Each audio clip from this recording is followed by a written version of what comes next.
Keling, eng muhim samaradorlik o'zi nima ekanligi haqida to'xtalib o'tamiz. Buni boshqacha qilib aytganda, eng muhim samaradorlik ko'rsatkichi deb aytsak ham bo'ladi. Eng muhim samaradorlik bu jamoa yoki xodimning muayyan maqsadlarga erishishdagi muvaffaqiyatini o'lchashga yordam beradigan asosiy samaradorlik ko'rsatkichidir. Shu yerda buni yanada yaxshiroq tushunish uchun eng muhim samaradorlik joriy qilinmagan va joriy qilingan tashkilotlardagi oddiy mutaxassisning mehnat faoliyatini solishtirib ko'ramiz.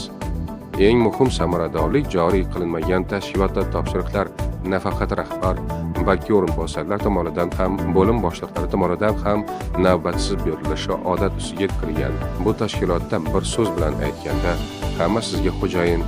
Bu topshiriq xodimning vazifasiga kirishi, ijro uchun vaqtning yetmasligi bilan hech kimning ishi yo'q va qiziqtirmaydi. Xodim bu holatda rahbar aytganini bajarsamikin, o'rinbosarnikini yoki bo'lim boshlig'inikini deb o'ylashni boshlaydi.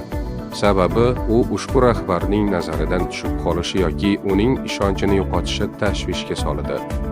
Rejalashtirilmagan, to'satdan berilgan bunday topshiriqlar xodimni o'z mehnat faoliyatidagi rejalaridan chetga chiqishga majbur qiladi hamda asosiy vazifalar e'tibordan chetda qolib ketishiga sabab bo'ladi.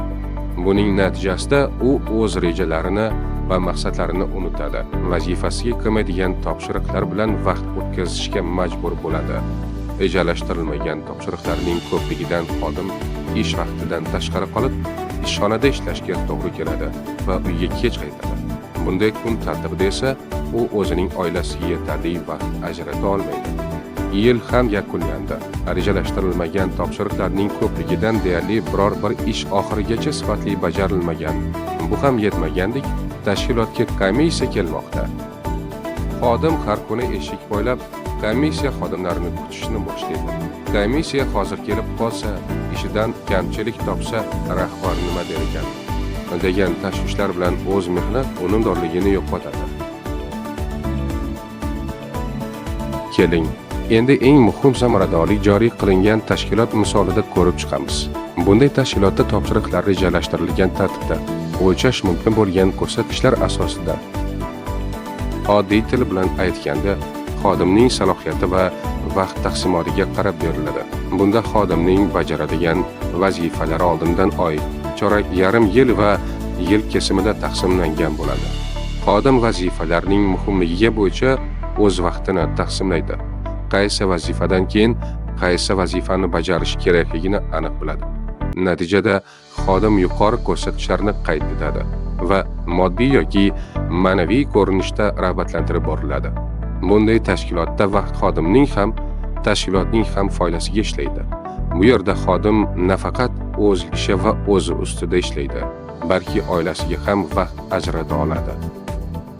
Hammasi o'z vaqtida va o'z o'rnida ketayotgan xodimning ish unumdorligi yuqori bo'ladi. Unda yangidan yangi g'oyalar paydo bo'la boshlaydi.